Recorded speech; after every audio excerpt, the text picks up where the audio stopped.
ඉතින් බොහොම ආදරෙන් වෙනදා වගේම පිළිගන්නවා අපේ YouTube channel එකට ආව ඔයාව ඒ වගේම සුබ දවසක් කියලා ප්‍රාර්ථනා කරනවා. ඔන්න ඉතින් අපි අපේ 53 වෙනි වීඩියෝ එක අරගෙන ඇවිල්ලා තියෙනවා. අද අපි කතා කරන්න යන්නේ ලංකාතිලක රජමහා විහාරය ගැනයි.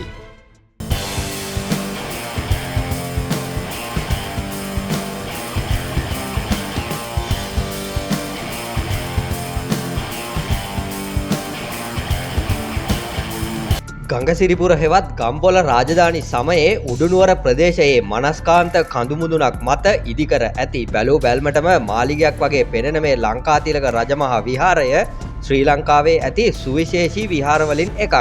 මේ ලංකාතිලක රජමහා විහාරය අපට වැදගත් වන්නේ අසවල් කරුණ කියා එක් කරුණක් ගැන සඳහන් කරන්න බෑ.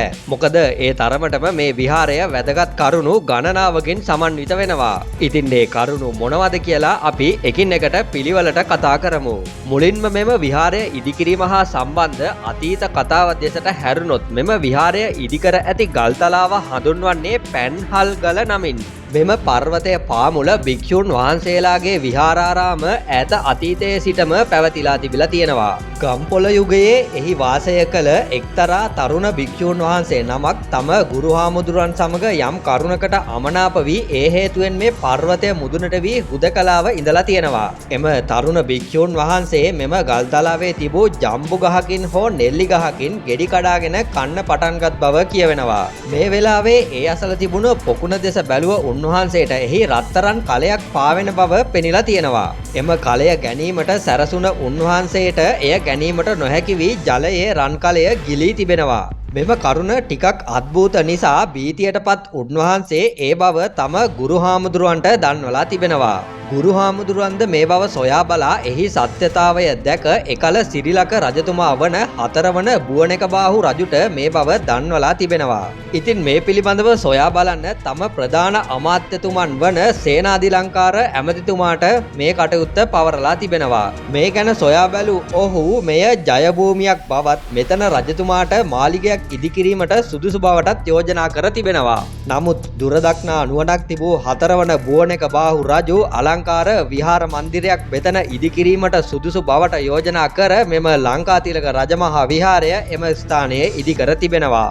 4 වන බුවනෙකබාහු රජතුමන්ගේ උපදෙස් මත මෙය ඉදිකර ඇත්තේ සේනාධිලංකාර ඇමතිතුමන් විසින්. මෙම ලංකාතිලක විහාරය ගොඩනැංවූ ශිල්පීතුමන් වශයෙන් සඳහන් වන්නේ දකුණු ඉන්දීය ශිල්පියෙකු වන ස්ථපතියාර නම් ශිල්පීතුමෙකු බවට තමයි සඳහන් වෙන්නේ. මෙම ගොඩනැගිල්ල ගැන ප්‍රථමයෙන්ම කතා කරනවා නම් ආරම්භයේදී මෙය මහල් 4කින් සමන්විත වූ බව කියවුණත් දැනටම දක්නට තිබෙන්නේ මහල් 2ක් පමණයි. මෙය දිගින් අඩි 96ක් සහ පළලින් අඩි 78ක් පමණ වන බව තමයි සඳහන් වෙන්නේ. මෙය මුල් කාලයේදී අඩි 80ක පමණ උසකින් සමන්විත වන්නට ඇති බවට විශ්වාස කරනවා. මෙහි පෙර පැවති ස්වරූපය පිළිබඳව නිසි ආකාරයෙන් හඳුනාගත නොහැකි බව සහ මෙම දැනට ඉදිරි වී තිබෙන ගොඩනැගිල්ල මහනුවර යුගයේ කළ යම් යම් ඉදිකිරීම් වලට අනුව තිබෙන එකක් බවට තමයි සැලකෙන්නේ. කෙසේ වෙතත් මෙය 14 වන සියවසේ ප්‍රචලිත වූ සංකල්පයක් වන බුදුරජාණන් වහන්සේ ප්‍රමුඛ කරගෙන දෙවි දේවතාවුන්ටත් එකම වහලයක් තුලදී පුද පූජාවන්ට ලක් කිරීම කියන කාරණාවට මූලිකත්වය දී තිබෙනවා.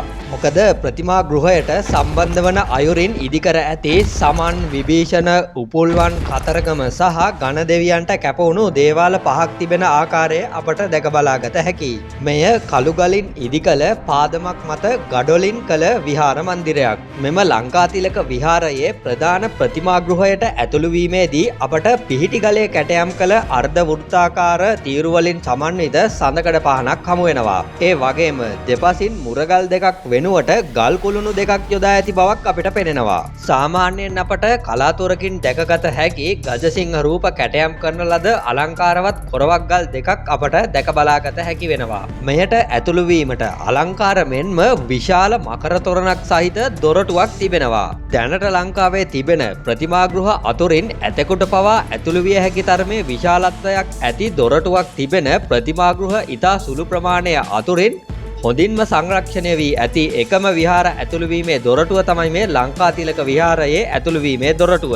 ඉතින් මීටත් වඩා විශාල ප්‍රතිමාගෘහ ලංකාවේ තිබෙනවා. නමුත් ඒවා අපට සම්පූර්ණ අයුරින් දැක බලාගත හැකි වන්නේ නැහැ. අපි 51 වෙනි වීඩියෝ එකෙන් මීටත් වඩා විශාල ජේතවන ප්‍රතිමාගෘහය ගැන ඔයාලට කියලා දුන්නා මතක ඇති කියලා හිතනවා.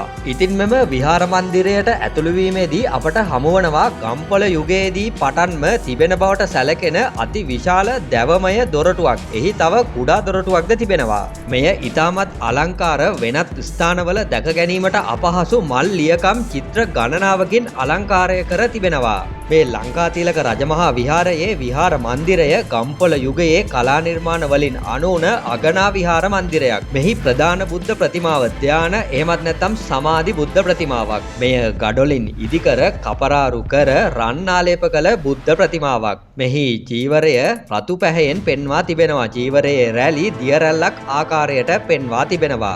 මෙම බුද්ධ ප්‍රතිමාවෙන් අනුරාධපුර පොළොන්නරු යුගවල ඇති බුදුරජාණන් වහන්සේගේ ශාන්ත ස්වරූපයට වඩා බුදුරජාණන් වහන්සේගේ දේවාති දේව නම් ගුණය පෙන්වීමට ශිල්පීන් උත්සාහගෙන ඇති බව විද්වතුන් පෙන්වා දෙනවා. ඒ වගේම මෙම ප්‍රතිමාවේ දෙනෙත් අඩවන් වූ දෙනෙත් නෙවෙයි විවෘත වූ දෙනෙත් තමයි තිබෙන්නේ. මෙම ප්‍රතිමාවේ දෙනෙත් වලට මාණික්‍ය සවිකර ඇති බව පෙනෙනවා. මෙම ප්‍රධාන බුද්ධ ප්‍රතිමාවට ඉහළින් ඉතාමත් අලංකාර අපට වෙනත් විහාරවල දැක ගැනීමට නොහැකි මකර තොරණක් හමු වෙනවා.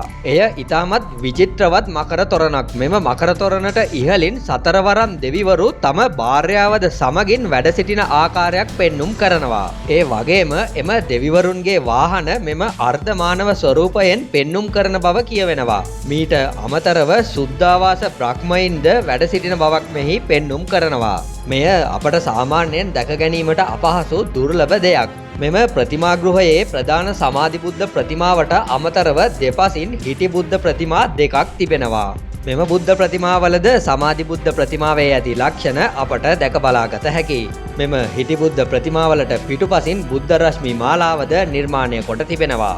මෙම විහාර මන්දිරය මහනුවර යුගයේ සිතුවම් වලින් අලංකාරය කොට තිබෙනවා. මෙහි වියන ඉතාමත් අලංකාර මල්ලියකම් මෝස්තර වලින් අලංකාරය කර තිබෙනවා. දෙපස බිත්තිවල ඉහළ කොටස ලියවැල් මෝස්තර වලින් අලංකාරය කර තිබෙනවා. පහත කොටසේ හිඳි බුද්ධ රූප රාශියක් සිතුවම් කර තිබෙනවා. ඒ වගේම මහරහතන් වහන්සේලා කිහිප නමකගේම සිතුවම් තිබෙනවා. එම සිතුවම් අතර රහතන් වහන්සේලා සපුමලක් අතින්ගෙන සිටින ආකාරයද අපට දැක බලාගත හැකියි. මෙහි තිබෙන අන්තරාලය කොටසේ පැන්නුම් ආරුක්කුවේ ඉතා අලංකාර මල් රටා දැකගත හැකියි. එහි දෙපස බිත්තියේ ඉතාමත් දැකුම් කළු අයුරින් සූවිසි විවරණය සිතුවම් කර තිබෙනවා. ඊට අමතරව සොළොස් මස්ථාන සිතුවම් කර තිබෙන ආකාරය අපට පෙනෙනවා. මෙම සිතුවම් අතර බුදුරජාණන් වහන්සේගේ පරිනිර්වාණය පෙන්වන සිතුවම සහ ශ්‍රීපාදස්ථානය පෙන්වන සිතුවම විශේෂ තැනක් ගන්නවා. මෙහි හංසයන් 4 දෙනෙකුගේ සංයෝගයෙන් සැදුම්ලත් අලංකාර හංස පුට්ටුවක් එහෙමත් නැත්නම් හංස රටාවක් දැකගත හැකියි. මෙම විහාරස්ථානයේ සිතුවම් වලත් ප්‍රමුඛතාවයක් දී ඇත්තේ සූවිසි විවරණය සත් සතිය සහ සොළොස් මස්ථාන වලට. මෙහි ජාතක කතා සිතුවම් කිරීමක් සිදු කර නැහැ. පැරණි සිතුවම් කොටස් මැකී ගොස් තිබෙන ආකාරයද අපට පෙනෙනවා. අපි කලින් කතා කළ මහනුවර යුගයේ සිතුවම් වල ඇති විශේෂ ලක්ෂණ මෙම ලංකාතිලක විහාරයේ සිතුවම් තුළින් හොඳින් දැක බලාගත හැකියි. ඔන්න දැන් මම ඔයාලට විශේෂ කාරණා කීපයක් කියන්නයි යන්නේ. මෙම විහාරස්ථානයේ මාණික්‍යමය එහෙමත් නැත්නම් මැණික් වලින් සැදූ ප්‍රතිමාවක් ඇති බව කියවෙනවා. එවැනි ප්‍රතිමා ලෝකයටම ඇත්තේ 3ක් බවත් ඉන්න එකක් මෙම විහාරස්ථානයේ තැන්පත් කර ඇති බවත් සඳහන් වෙනවා. ඊට අමතරව ඉතා දුර්ලභ සත්ව අංගකින් කරන ලද මිටක් සහිත වටාපතක් ඇති බවද කියවෙනවා. එය කඟවේන අංගකින් කළ එකක් බව කියවුණත් කඟවේනා යනු මනංකල්පිත සත්වයෙකු නිසා එහි සත්‍යතාවය ගැන නම් සැක සහිතයි. නමුත් යම්කිසි දුර්ලභ ගණයේ එකක් විය හැකියි. මේවා නම් අපිට අද දකින්න ලැබෙන්නේ නැහැ. නමුත් අපට මෙම සමාධි බුද්ධ ප්‍රතිමාව දෙපස විශාල ඇත්දල දෙකක් ඇති බව පෙනෙනවා. බැලූ බැල්මටම මෙය සාමාන්‍ය ප්‍රමාණයට වඩා විශාලයි. මෙම ඇත්දල දෙක දුටුගැමුණු රජතුමන්ගේ මගුල් ඇතුවන කඩොල් ඇතුගේ බවට විශ්වාස කරනවා. කඩොල් ඇතුගේ දල යුගලය ආරක්ෂාව උදෙසා මෙම පළාතට ගෙනා බවත් ආරක්ෂාව උදෙසා එය මඩේ ගිල්වා බොහෝ කාලයක් තිබූ බවත් සඳහන් වෙනවා. එම නිසා මෙම දල යුගලය අවපැහැගැන්වී ඇති බව කියවෙනවා. ඒ වගේම මෙම පිත්තල බඳුන තබා තිබෙන්නේ අපි කලින් අර සඳහන් කළ රත්තරන් කලය මතු වූ තැන බවට විශ්වාස කරනවා. 1945 වර්ෂයේදී ඇදහැළුණු අධික වර්ෂාවක් හේතුවෙන් මෙම විහාරස්ථානයේ උඩ කොටස කඩාගෙන වැටුණු බව කියවෙනවා.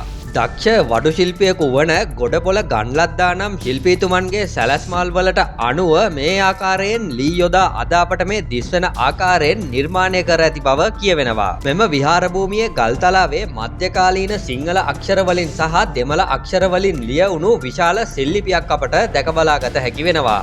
අතරවන බුවනක බාහු රජුගේ දසවන රාජ්‍ය වර්ෂයේ සේනාධිලංකාර අමාත්‍යතුමන් විසින් මෙම ලංකාතිලක විහාරය ඉදි කළ බවත් එහි නඩත්තුව පිණිස ඉඩකඩම් සහ කුමුරු ප්‍රදානය කළ බවත් මේවාට විරුද්ධ වන සහ සොරකම් කරන පුද්ගලයන් නිරයේ ඉපදෙන බවත් මෙහි සඳහන් වෙන බව කියවෙනවා.